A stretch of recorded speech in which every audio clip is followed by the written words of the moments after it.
It's wonderful to have you joining us. Goodness, we've really noticed that these seminars have been popular with you all, and this is now our fourth in the series. And goodness gracious, there are lots of you.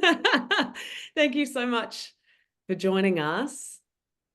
As you would well know, we are with the Monash Centre for Consciousness and Contemplative Studies. My name is Megan Flamer. I'm the Director of Innovation here at the Centre.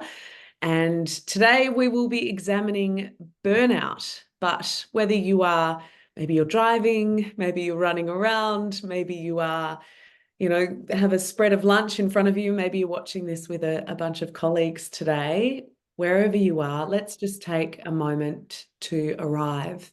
So if you're able, placing both of your feet on the floor and just taking a moment to notice your body. Notice how you're sitting. If you can feel your chair underneath you, maybe wriggle your toes a little bit, just coming into your body, into this moment.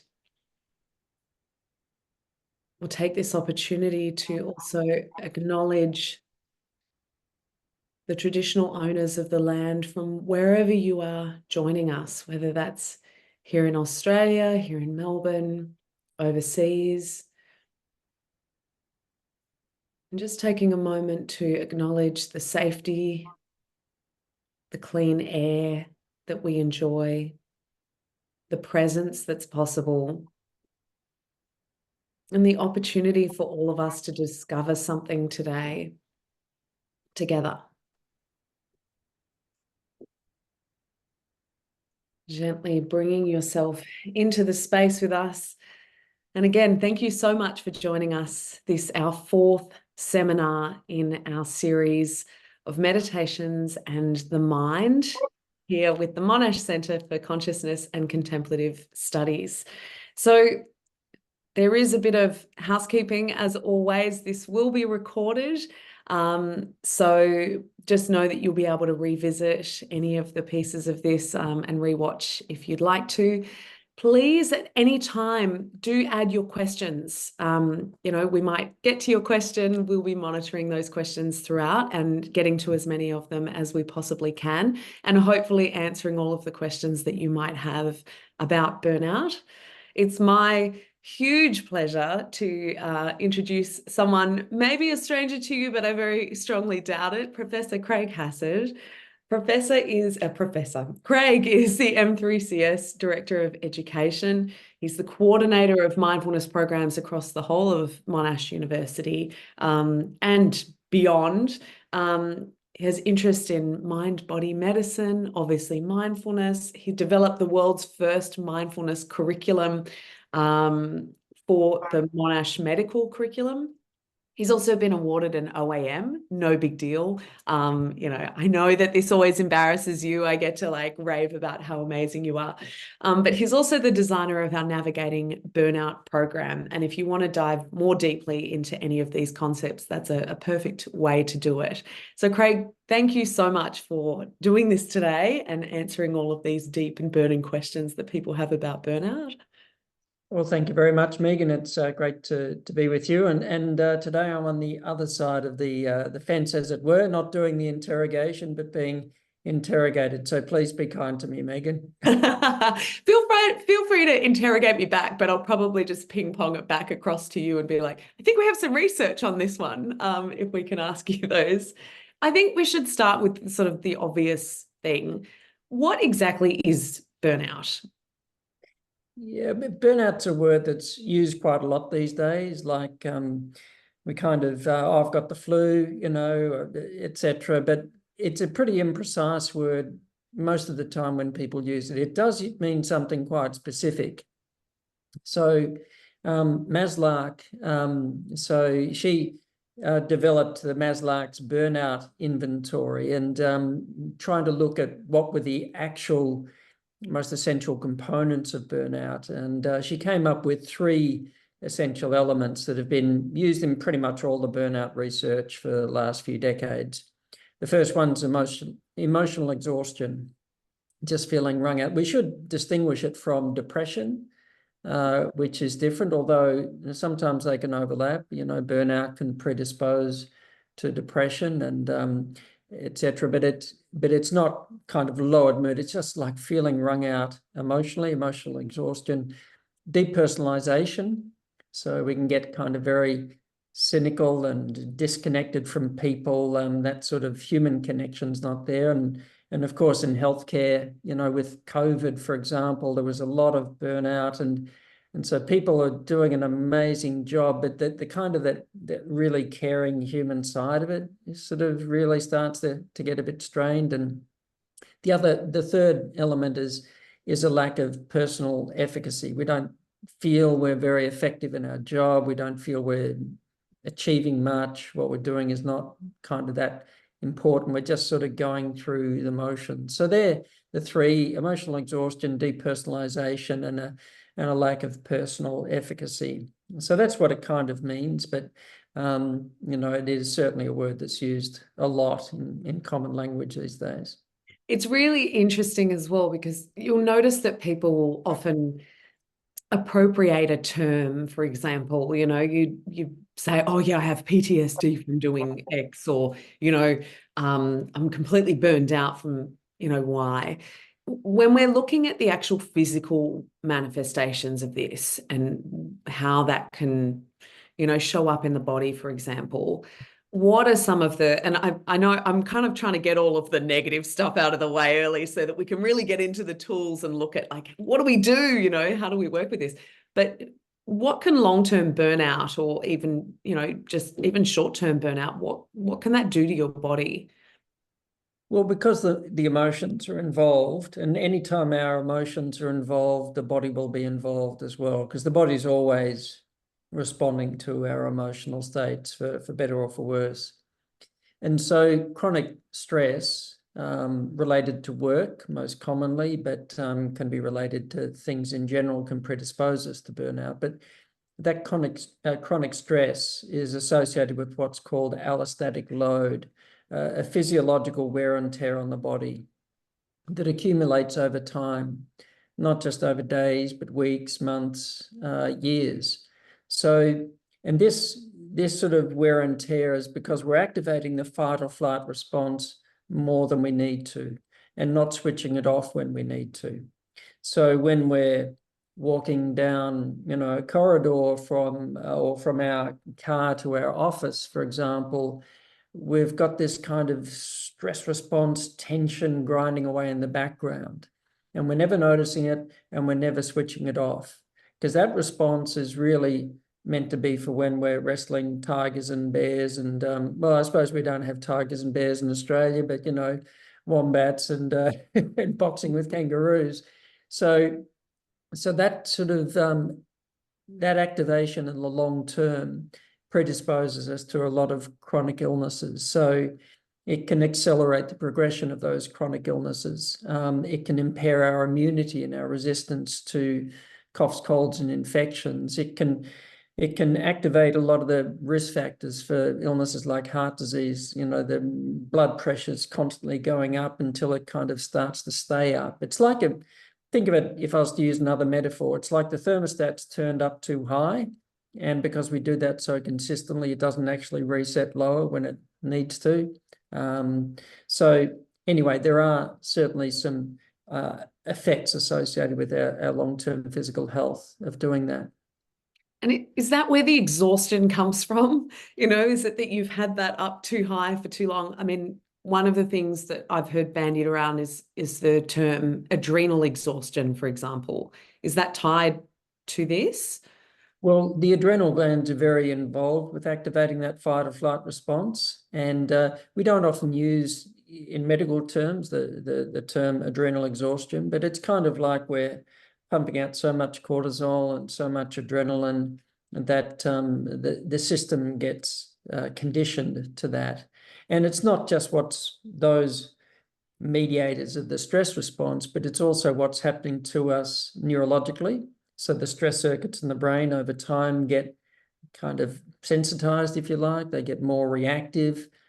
Even the segments of our DNA that code for the stress response over time kind of become turned up, if you like. It's what we call epigenetics, but the genes, it's like turning up the volume on those stress genes so that they're going from just humming in the background to screaming, in a sense, in terms of activating the fight or flight more than we need to. That's a lot of the bad news. Bad news without solutions and so on is just like depressing, but solutions, all of these are reversible effects. And we need to understand that we can get better at recognizing this sort of response and better at being able to switch it off. So, okay, I think it's always a good moment, as we like to say at M3CS, but always a good moment to look at what does mindfulness have to do with any of this? You know, we've talked about a lot of the bad effects and especially the physiological effects, which I think will often be the first thing that somebody would notice. You know, my stomach is churning, I've got sweaty hands, I'm not feeling good. How do we bring in mindfulness to this as a solution potentially? Yeah, well, it's more than just sitting down and practicing a little 5 or 10 minute, relaxation exercise once or twice a day. It's really learning to be more mindful in how we use our energy and focus and mind during the day. So mindfulness practices, one of the core things that they do is they cultivate self-awareness. So we can become more aware of or in touch with the state of our body, to notice when it's activating the stress response, when it doesn't need to be noticing when we're revving our engine, when we don't need to, etc. So the physical awareness is the first thing, but also aware of our emotional response and attitudes and reactions. And also to become aware of what's going on in the mind, because one of the things that happens with burnout, it's not just the demands that are coming at us, it's the overthinking, it's the worrying, it's the ruminating, it's the procrastinating, it's the avoiding, it's the frustration. So if we've got a lot drawing on our time and energy for one reason or another, the demands are pretty high, we need to be very, very careful with how we're using our energy and time. And so one of the things that awareness can do for us, I'll use that term interchangeably with mindfulness, but one of the things it can do is to help us to realize when we're burning more energy than we need to. So when we're carrying tension we don't need to, when we're experiencing frustration and irritation, and we're burning precious energy and time in doing that, then that's a waste. And it means that we've got less that we can use for the actual work that we need to do. So mindfulness, it's more than just sitting down, doing a little bit of meditation. It's bringing that awareness into how we use our time, our focus, the mind, and how we notice what's going on in our body as well as we go about our day-to-day life. One of the great descriptions that I really love in noticing what's coming at you, in the movie The Matrix, those of you, I keep having students who were born after The Matrix was actually released, which depresses me somewhat. But if we're seeing bullets coming towards us, often, you won't notice until it actually hits your body. But in the practice of mindfulness and slowly becoming more and more aware of what's coming at you, what are your surroundings, how am I feeling about them, it starts becoming more that you can actually see the stressful time coming towards you or potential burnout coming closer and closer. And you have the ability to actually move so that you can, that's my best Neo impression, actually move so that the bullet could go past you, or that you take time earlier to take time out for self-care, for taking a moment, eating better, maybe getting a little bit of extra sleep before you're getting to a point of too much stress or tension in your body. Yeah, well, some of the things, it's not just the amount of work, but some of the things have been found to be associated with the higher risk of burnout include, say, things like a lack of meaning in the work that you're doing. Yeah, it just feels pointless, just going through the motions. And so, for example, finding meaning, our intrinsic sense of motivation, what's really motivating us, why are we doing what we're doing, kind of to remember those sorts of things, to get in touch with those things. The work we might be doing might be really, really important and valued by a lot of people. But if we forget that, if it just becomes going through the motions, then it's not helpful. But we derive a lot of energy from finding meaning in what we're doing. But another thing is like a lack of control. So when people are in a work environment, they feel like they have very little control or input into decision making. And so people are much more vulnerable under the right circumstances to experience burnout. And there are two aspects of control. So most of that focuses on the external locus of control. Can I control what's going on around me? My roster, my hours, my work conditions, the projects I work on or don't work on. And we might have some control, but no job's going to be 100% me just doing whatever I want to do. But more important from a mental health and wellbeing point of view is the internal locus of control. Are we in control of choosing our attitude to the given circumstances that we're confronted by? And so, and again, in this sort of cultivating awareness helps us to more consciously choose our attitude into the event. Okay, so it's not particularly what I would like at the moment, but this is just the time, the period that we're going through. I can choose, rather than an attitude of frustration and resistance, to acceptance.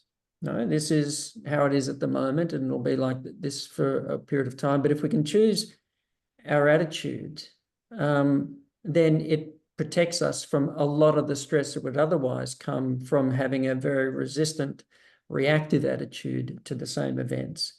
So mindfulness can that awareness can operate on a number of different levels. It's more than just a little relaxation technique. As a recovering control freak, it's still in some ways, triggers me a little bit to hear you say, okay, you just choose your attitude, because for me, I love controlling all of the elements. Like I love controlling everything I can possibly control. And then I'll notice that frustration emerge, to try and control things that you can't control. Other people, what people say to you, all of the circumstances of your day. Can you go into a little more detail about, when you're talking about choosing an attitude? I think that's tricky for people. Can you say more about that? Well, for example, somebody who goes into environments and, needs to sort of speak in public forums on a reasonably regular basis, I have trained myself to remember many, many times before I go into any situation that the IT may work or it may not work. Never to make an assumption that everything will work as it's meant to. So went to speaking at a conference, just last week, and they're having some, it was being streamed to many different places. It was quite a complex IT arrangement they had. And there were some real challenges with getting the IT working, right at the time I'm stepping up to give my keynote and so on. Now, if I step up in a situation like that, and I know what this feels like because I've done it to myself, is like, no, this should not be happening. It's terrible. No, it shouldn't be like this. It should be like this. And expecting everything to be as it's meant to be. If I do that, then I experience that kind of situation as extremely stressful. Whereas if I train that attitude that, yep, no, you do your planning, and hopefully the people at the other end, they're dealing with complex arrangements and so on. But if you step up and for whatever reason, it's not working, if I can step up with an attitude and saying, okay, well, this was the plan, but this is what's actually happening, then I find that I can be much more adaptable and creative with just making the best of the situation as it is. Not how I'd like to be, but how it actually is. It's that kind of thing of, if I could use a metaphor, the first time I ever slept on a pair of skis, and I'm no great skier at all. So just your first time you slept on a pair of skis and somebody says, all right, now we're going to go downhill. And you're just having an introductory skiing lesson. And they say, lean forward, into the hill kind of thing. And you think, no way, you got So you're leaning back on your skis thinking that that's going to slow you down or help you. But what it does is you lose control as a result. When you lean forward, you shift the weights and you start to get control, in terms of how you're pointing your skis and so on. It's a little bit like that with life, I think. When we're going through life, leaning back, withdrawing from it, then we kind of lose that sense of adaptability and control. We need to lean forward. Acceptance commitment therapy, which is kind of based on mindfulness principles, really reinforces this attitude of acceptance and this committing yourself to life, to events. And that it kind of it really opens up the opportunity to learn more, to experience more, to actually feel safer in more situations, to trust ourselves more. It's that kind of thing, Megan. And I reckon we're all a work in progress as far as that's concerned. But that's that kind of thing. Yeah, it's so interesting as well to notice that tension of the resistance, like but I don't want to. It should be this other way, and noticing those tensions within yourself. We're getting some fantastic questions through, and I want to make sure that we get to loads of them. And a great comment from John saying you're basically describing my autobiography of the last 7 years. And I'm like, good, John. Hopefully we can be as helpful as possible. So please do keep your questions coming on the Q&A button there. But, I think I always feel like to give these as examples and metaphors is great, but could you guide us through a little bit of an exercise to really, maybe give us the experience of what being with that resistance or allowing that to be there is? Yeah. Well, in terms of practicing a mindfulness practice, well, I'll mention sort of what I had to teach myself in order to prevent burnout when I was a junior doctor and, doing horrendous hours, working for days at a time without a break kind of thing. And all that, I realized that there were two main things, which I would now call mindfulness, but I kind of intuitively made sense to me. The first one was to just be present, one job, one moment, one step at a time. And if walking down the corridor for 2 minutes from one ward to another is really, really simple, keep simple moments simple. Just be in the present moment meant there's nothing more complex happening than just walking. Just walk. And I found that a really, really full-on day was full of lots and lots of periods of rest, mental rest, physiological rest, which helped to conserve fuel, conserve energy, and to conserve that sort of mental overload that's associated with doing complex work for a long period of time, which, if we're not careful, leads to burnout. So that was the first thing. And you would call that the informal practice of mindfulness. So just being mindful in simple moments, whether walking or whatever. The second thing was the formal practice. Now, in the midst of a really full-on day, you may not have an opportunity for a 5 or a 10 or a 20-minute sit-down meditation practice. Where's Megan? She's not at the meeting. Oh, she's sitting in her office. She's meditating again. It's like, well, get her in here. You can't just. But what we can do is we can have lots of little moments. I like to call them commas to punctuate our day.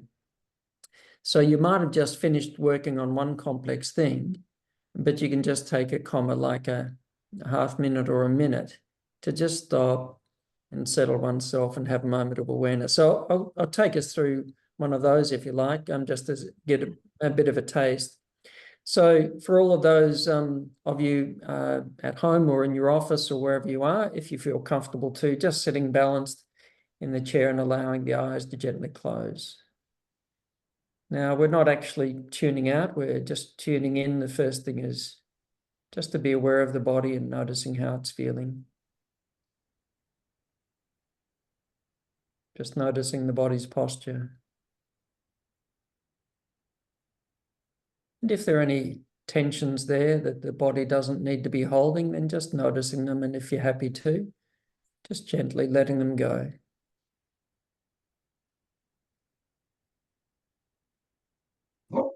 Just being aware of the environment. So using the sense of hearing, just noticing sounds coming and going.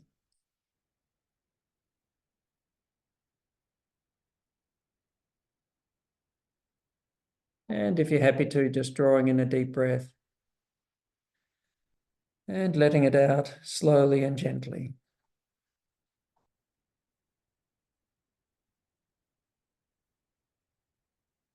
Letting any movements of the mind, the coming and going of thoughts, just letting them come and go without having to get involved. If you're observing trains of thought, then just let the trains of thought come and go, but just sit on the platform and just watch them as they pass.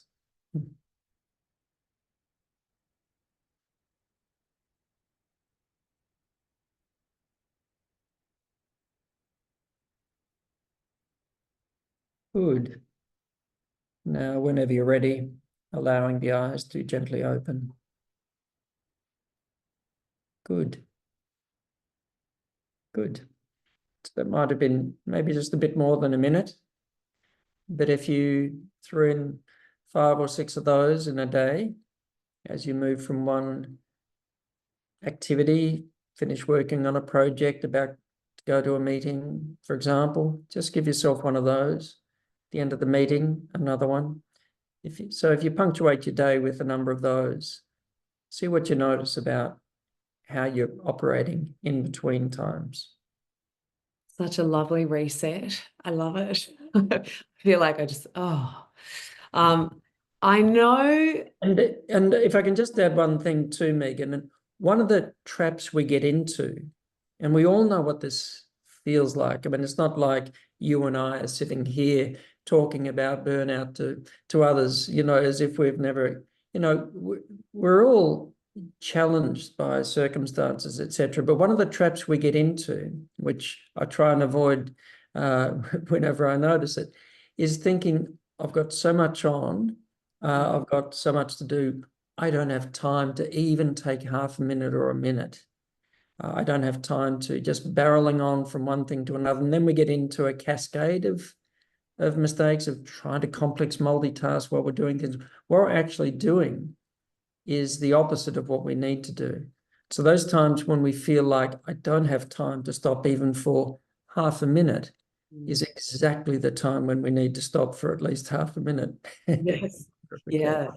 Well, because I can imagine that there are a lot of women, myself included, where multitasking is just an absolute default. And I know that it's not just women, but, if you're managing family and, a billion different tasks, can we talk a little bit about task switching and multitasking? Because again, I think a lot of us have seen the research on multitasking. We know that it's not the ideal and it's actually difficult to actually properly do it at all, but it's still the way that we operate. How do we start to make those changes?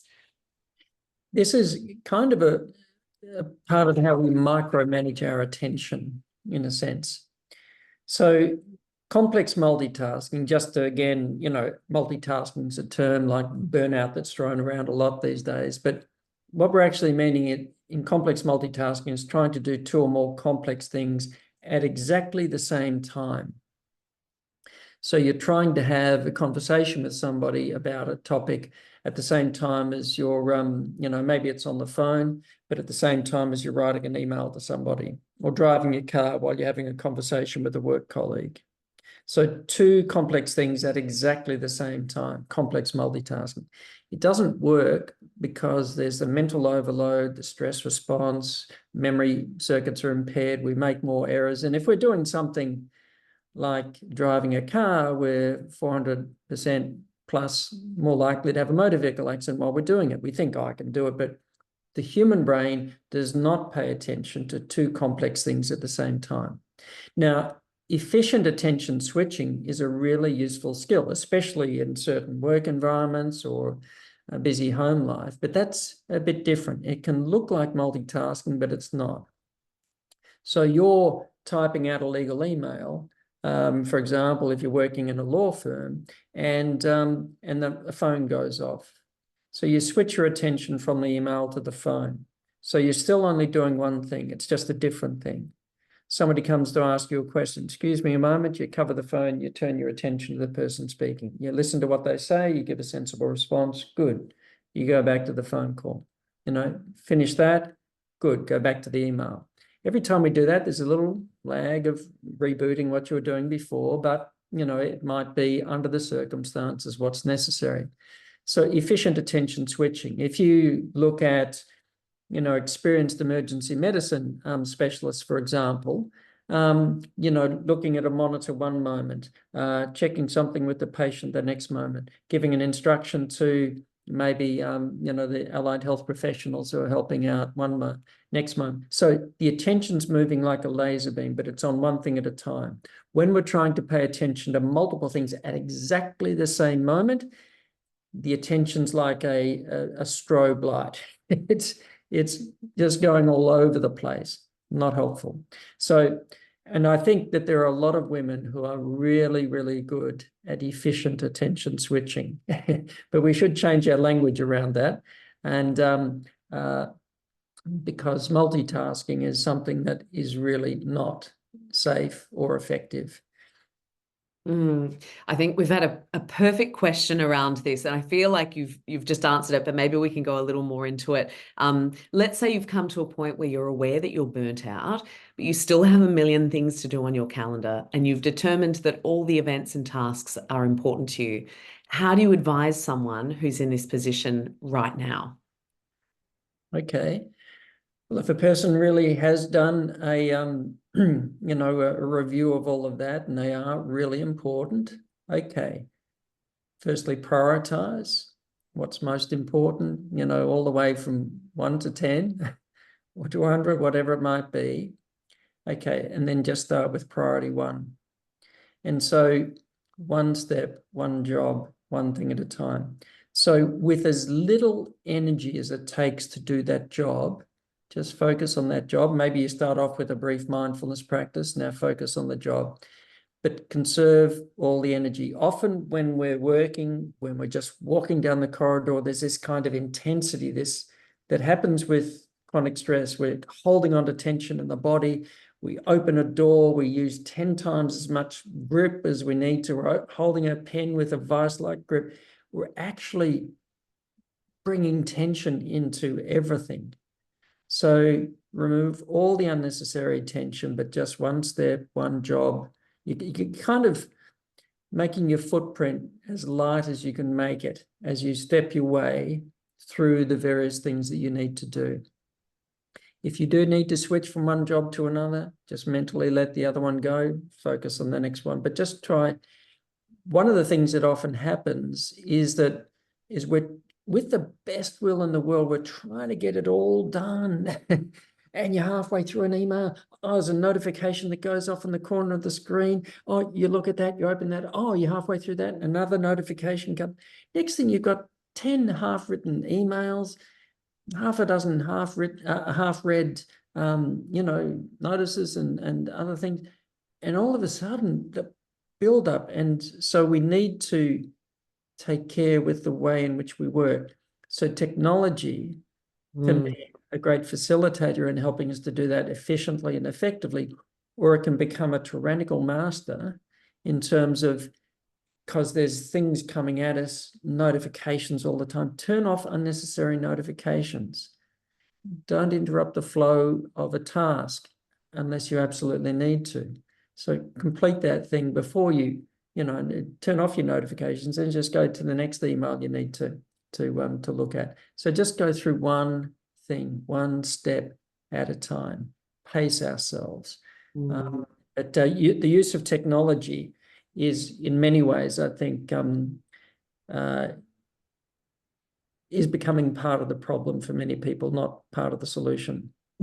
It was supposed to make everything easier, for goodness sake. And so it's so interesting. And I love that previous question where, I think it can be so difficult, obviously, to switch between tasks. one of the ways that I've been using to hack that is creating certain blocks during the day where I really viciously defend those blocks. So doing my email before I even get to work in the morning. I also use smells, which sounds very odd, but I have a certain incense that I'll burn at the beginning of the day or beginning of a block where it's deep work and it's all notifications off. And then at other times, there'll be a certain candle that I'll burn. So I'm hoping to kind of create like a Pavlovian response for this is the deep work smell, and this is the relaxing, noticing notifications, responding to people smell, and this is the email incense. So whatever that looks like, maybe you sit in a different place or in a different chair or using something to create that switch for you as well. Yes, that chunking or compartmentalizing your time can be very, very helpful, because often when we're jumping too much from one thing to another, not helpful. And I think also choosing when you do work, like you said before, deep work, you've got something quite complex. I find for myself to do that sort of deep work reasonably early in the day when the mind's, fresh. So get a few things out of the way. Okay, now while still fresh, the mind's in the right state to address some deep work, and do that deep work. But we're often bouncing too much from one thing to another all the time. And that creates a kind of a mental load that is absolutely exhausting. And the emotional, physiological response, it's exhausting as well. We need to conserve that. And a lot of it can be just changing how we work, how we use our time. It's a great question to ask yourself, isn't it? Like, what is happening right now? Like almost just taking your hands and putting them on your table or your desk. And is the thing that I'm thinking about happening right now, or is it not? And then really almost physically bringing yourself back into that space right now, whatever that is. Stephen Covey, it's an oldie, but it's a goodie in a way. But his sort of little 2x2 matrix of important, not important, urgent, not urgent. And these days we've kind of got conditioned into a sort of a sense that constant notifications and jumping from one thing to another, we often feel like things are much more urgent than they are in reality, and things are more important than they are. So, and if we can get to the first few really important things, then okay, well, that's good. We've got to make sure that they're not getting buried in amongst a whole lot of busy work stuff that appears to be urgent, appears to be important, but it's not. Yeah, everything is in my top right-hand quadrant. Everything is urgent and important. I think that brings us to Alison's question here. Often people will take leave to recover from burnout and then come back to twice the amount of work, and then the burnout cycle repeats. What are some tools for communicating burnout levels to employers to ensure you're getting the rest and recovery time that you need, which is sometimes quite significant, in a way that can promote balance where possible or break cycles where possible? So I think really what she's asking is like, how do we have the kinds of conversations that we need to have to manage this? Yeah, I think it highlights a really important point. We can do what we can do as individuals in terms of how we manage ourselves, but it's often not just about the individual. It's about the workplace. Sometimes it's about the work culture. Sometimes it's about expectations, a misalignment of values that we have, and those that are important in the workplace, finding meaning. So having those kinds of conversations with one's employer, so that we don't just keep repeating a particular cycle, a mismatch between expectations and what we actually have the time and resources to do. We can always learn to use our time and resources better, but maybe there is a mismatch that really does need to be addressed. And so these conversations are very, very important. In terms of, some of the kinds of things, it's interesting, organisation and some of the evidence, and I'll just list a few here, that an article in the Harvard Business Review, and they're looking at the kinds of healthy workplace cultures, but things that organisations do that take stress management seriously, for example. So an organisation that actually provides tools to help people, that there's people feel like they have a level of control and input into decisions that are made, into how things are structured, how things are done. And very often, if you've got kind of management not listening to the workers who are actually doing the work, then it's like, you're covering your eyes and your ears, because the people who are actually doing the work will often have so much valuable input about what the needs are and how things can be done better. Social support that is actually a part of the workplace, but also part of the culture. You can't sort of assume that support is always just something that comes from the top down, but when you're looking out for each other and you ask after each other and how are you going? And so that really matters. A workplace that fosters that. Shared decision making is another thing, and high quality performance management. So they were 5 of the things that were identified in some of the research about organizations that helped prevent burnout. So the individual, but working with the collective. And mind you, if we really do find there's a total mismatch between what we're really passionate about, what we're interested in, the values that we have, what we find meaningful, etc., then if there really is a mismatch, then we need to consider, is this the best place for me to be working in the longer term? Is it really suiting me well? And if the only reason we're working there is because of an external, external or extrinsic motivation of the money or position or something else, then that's not going to sustain us. If there's real meaning and purpose in the work that we're doing, then that is much more likely to sustain us during challenging times and to energize us. I think there's also an amount of bravery required to have those conversations, to be the first person in the team to put up their hand and say, I'm burnt out, or I'm really stressed and I'm really feeling this.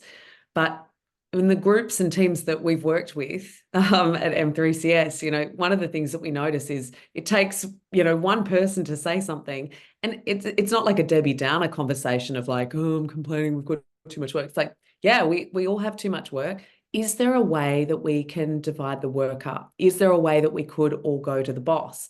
And if you're the boss, if you are a leader in your organization, to be vulnerable and open about your own workload, to be honest about how you're managing it or not managing it, and then to be figuring out solutions together, like actually saying those things out loud and figuring out how you figure out a solution together, whether that's, okay, we are going to get a yoga teacher in, or, Andrew's asked a great question of saying, how do we culturally bring this in? Could we do a collective comma in an afternoon? We'll send you a recording of Craig doing the comma exercise, because that's something we've noticed that teams will use. You'll sit down together and say, look, this is a 2-minute recording of a comma exercise.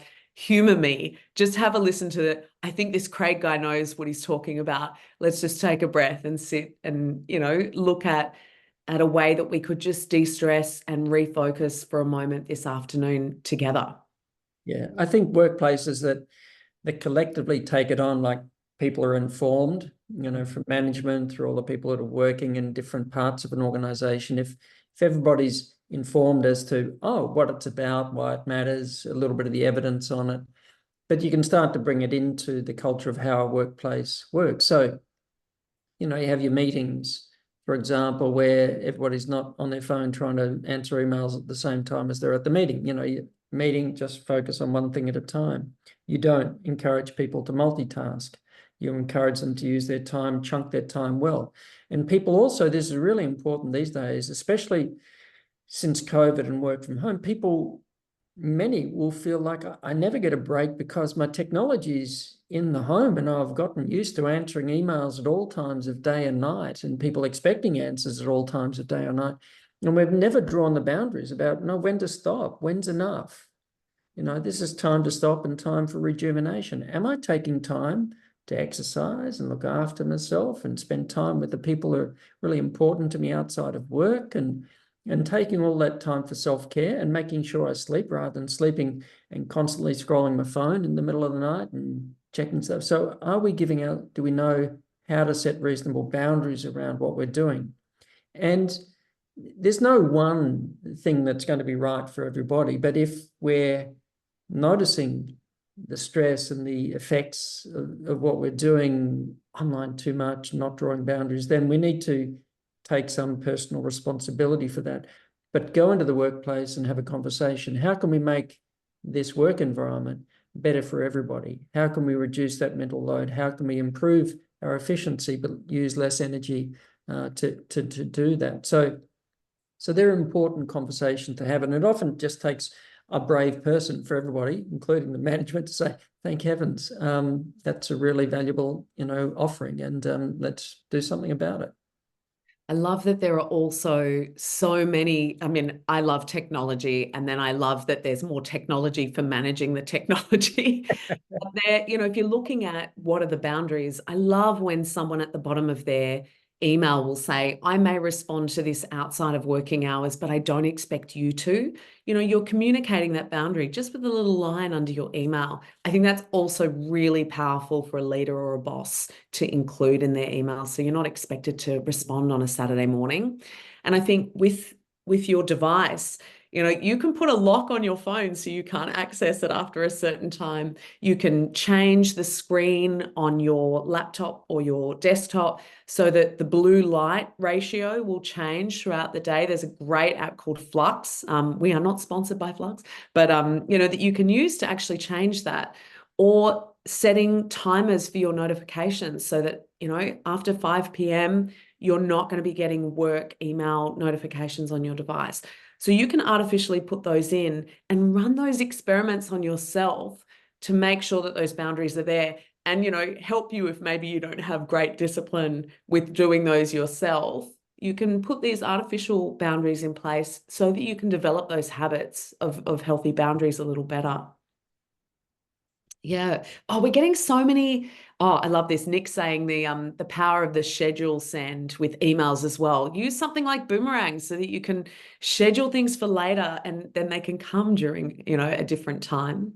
We've got a bunch of other questions, but I am very conscious of the time. So we'll make sure that we answer those when we send you out an email with this, and we'll make sure we send you a recording of a beautiful meditation for you to be able to practice this.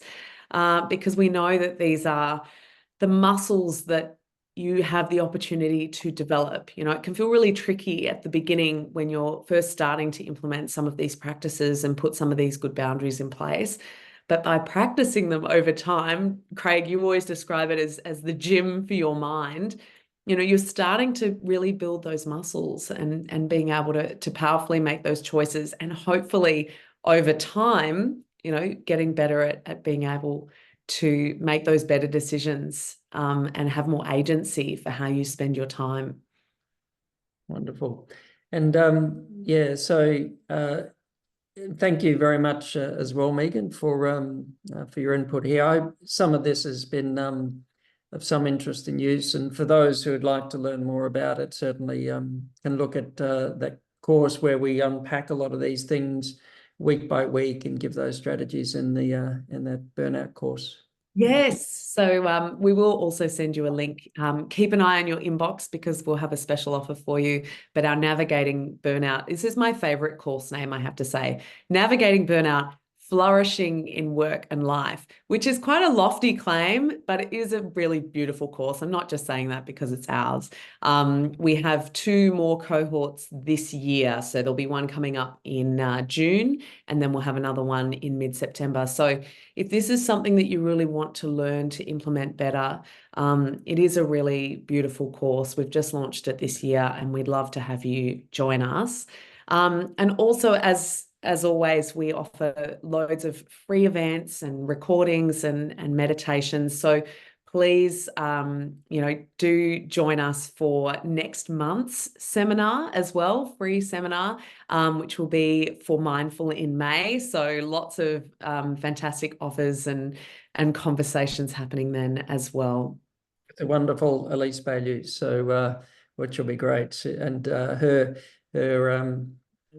charity philanthropic venture, Mindful in May. That's where it all came from. So I love listening to what she's got to say about mindfulness and how it can help that sort of philanthropic spirit. Yeah, wonderful. Professor Craig Hassard, as always, thank you so much.